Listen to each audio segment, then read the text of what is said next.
This is Vigilant Liberty Radio News from Independent Journal Review for January 9th. The Senate Energy Committee passed a bill today approving the Keystone XL pipeline. With a margin of 13-9, all Republicans on the committee and one Democrat, Virginia's Joe Manchin, voted for the measure. The pipeline would deliver oil from Alberta, Canada to refineries across the United States. The House will vote on its own version of the bill tomorrow, and once their version passes, it will go back to the Senate for debate. President Obama has vowed to veto the bill. Alaska Republican Senator Lisa Murkowski said the veto threat should not dissuade Republicans and chided the Obama administration for standing in the way. The Senate would need 67 votes to override any presidential veto, and there may be enough Democrats to reach that number. But House Minority Leader Nancy Pelosi said Democrats would uphold any veto. California Senator Barbara Boxer is retiring after spending 2 decades in the Senate.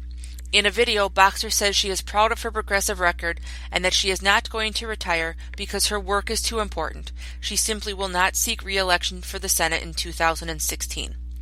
Boxer also said it's critical to keep the seat in progressive hands. California Lieutenant Governor Gavin Newsom, California Attorney General Kamala Harris, and former LA Mayor Antonio Villaraigosa are a few of the names Democrats are circling as possible replacements for Boxer. Former California GOP Chair Tom Del Belcario is also considering a run. President Obama is coming under fire for his recent trip to Phoenix, Arizona, after his motorcade twice drove past the Phoenix VA hospital that was at the center of the VA waiting list scandal. Veterans groups and Senator John McCain had asked the president to go and show support for the military by stopping at the VA hospital.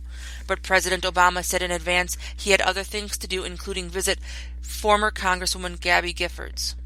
The president also gave a speech on the economy at a local high school before leaving the state.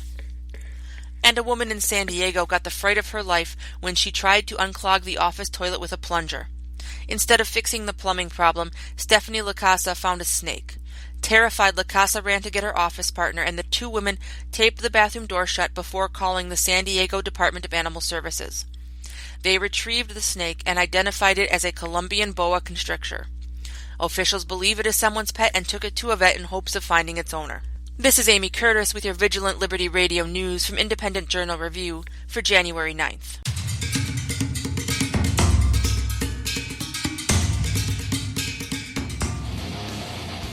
VLR.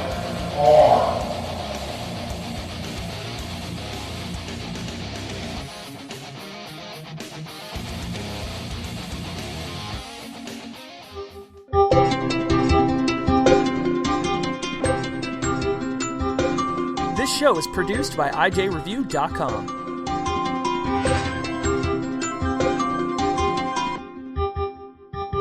This show is copyright by VLR Media. All opinions of panelists and guests are their own and may not reflect the opinion of VLR Media, the host, or anyone else.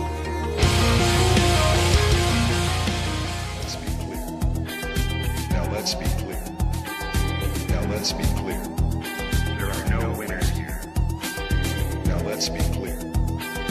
Now let's be clear. Now let's be clear. There are no winners here. Two minds are better than one. Time for the right mics with Mike Miller and Michael Hausum.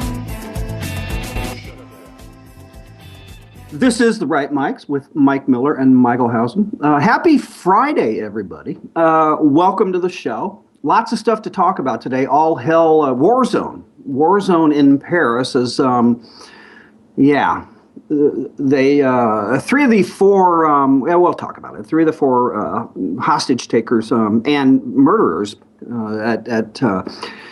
at the satirical magazine, 3 of the 4 people who did that, and then others that took hostages, are now dead, Michael. They have been sent to their 72 virgins in the sky. So we'll have to talk about that a little bit.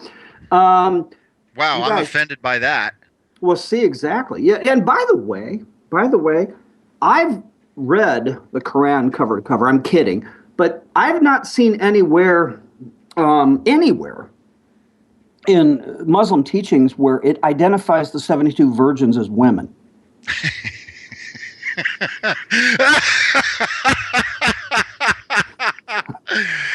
Well, that certainly would be a surprise. Turns out. How much of a bummer would, not only does it not identify them as attractive women, it doesn't identify them as women, period. So how much of a bummer would that be for these guys that went to be with Allah today? You know, I mean, oh man, they could be, they could be sheep. I mean, they could be guys, they could be whatever have you. It just, they're not identified as being female. Okay, now that would be a cosmic hilarity to find out that Allah actually did reveal his will to Muhammad, but he's gay. And they're over there. Hold on, I'm just like, and then people holding up signs, Jay Shu Charlie on there with that. Listen, okay, what? They have the signs. They'll have the same signs saying "Je suis Charlie." Oh, like I am Charlie? Yes. Yes. All right, listen. Oh, that's awesome. Okay, dude, so we're not starting off on the right foot in terms of the pledge that we made yesterday, you know, to be far more understanding of the sensitivity of true Islam. I think that I'm the one that blew it, but yeah, you got to give me a mulligan on that. It's going to take me a little while to completely transform. Wait a second. We're dialoguing, and nowadays dialoguing is incredibly important, and questioning and discussing openly, that is a Western tenet. Discussing openly the gender of the 72 virgins. I don't know how. I mean, maybe my laughter was a little bit inappropriate, but I don't know if I don't know if bringing that up.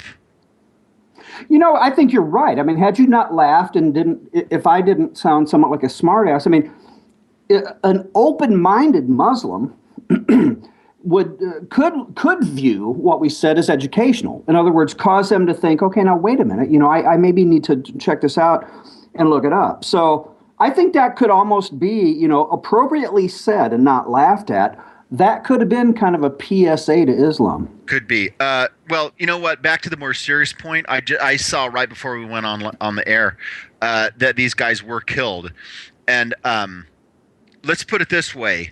The only modifier that I prefer to Muslim terrorist in today's mincing, hand-wringing, careful, politically correct world, the only modifier that I prefer to Muslim terrorist is dead Muslim terrorist. There we go. Yeah, I total agreement. Anyway, again, welcome to the show. 412-567-6879 if you'd like to ring us up. And that could be for 3 or 4 purposes. 1, to agree with us. 2, to disagree with us. 3, to tell us how awesome, and if you've been to our website, therightmics.us, how handsome we are. And then, of course, you could also tell us we're completely full of crap. But, bring some facts and logic if you're going to do that. Follow us on Twitter at The Right Mics. And that, by the way, is MICS. Bottom of this hour, our being IJR, IJreview.com. Jen Van Laar will join us, and she's got some stuff she wants to talk about. So that'll be fun, too, Housem. It's going to be great. In fact, I was just private messaging with Jen a second ago. And you know, she just put up on Twitter that she intends on making fun of you and mocking you a little while. So that's part of what her agenda is going to be. That's awesome. She did send along a few articles that she wants to talk about, and we'll get to those. But thanks for the heads up. I appreciate that. Yeah, you know, she was at IJR offices and met with Alex the day before yesterday. You know, I knew she was in D.C. I did not know that she stopped by. Yep. She put up on Facebook a picture of the offices, as well as she told me that she met with Alex, and it was great. You know, Alex is like 14 years old or something. Yeah, when we, we're talking about, you and I talking about CPAC off the air. When we went to CPAC last year, 4 of us, I don't remember who it was. It was obviously Bubba and Kyle and Emily and I. Anyway, we had a pretty much of a day of meetings at the headquarters there, and it is pretty cool. I mean, it's kind of like a little startup Google thing or whatever. There's a ping pong table, and it's very But yeah, Alex, Bubba, those guys are 14. It's amazing, man. So Now, out here in California, at the West Coast office of the Right Mics and IJ Review, we have a contemplation garden in place of a ping pong table because that's what we do in California. I think that makes a lot of sense. What's that little, I don't know what they call them, but I remember years and years ago, my wife bought me this thing, and I'm thinking, I don't even know what this is for. But it was, I don't know what size it was, maybe, 8 by 10 or whatever. And you put it like, I don't know where you're supposed to put it. I put it on my, the thing behind my desk when I was in the financial planning business. But it had like real fine sand in it and all these little kind of fancy little polished rocks. And then there was this little rake thing. I think that was probably something about not meditating, but just being able to kind of lose yourself in contemplation. Yeah, I think that's a Japanese thing, right? I think it is. I think you're exactly right. So anyway. All right, so listen, the Paris thing, we've talked about that, and it led us to yesterday's discussion about how we want to recommit to, not recommit, because we had yet committed, although we did say we were going to. God, Mike, the language is incredibly careful. I'm tired of having to correct you. Dude, I just started to say redouble. Okay, good. It's redoubling our efforts. Right. See, I was going to say recommit and redouble, but then I thought to myself, we had never committed in the first place. So, yeah. No. We have committed, and then we doubled our efforts, and now we're redoubling them. That's the process. Okay. You commit to exposing the tenets of the correct tenets of Islam. Historically, everybody's done the true tenets. Yeah. Thank you. The true tenets. So historically, we've all committed to communicating, spreading the good news of the true tenets of Islam. And then at some point, we redoubled. First, we doubled that. We doubled our efforts. That's correct. And so then we committed, and then we doubled our efforts, and now we're redoubling our efforts, which means that we have increased our efforts of spreading the truth of Islam's tenets by in excess of 400%. That's exactly right. And so I'm thinking, in conjunction with just our heartfelt pledge to make sure that we express and explain the true tenets.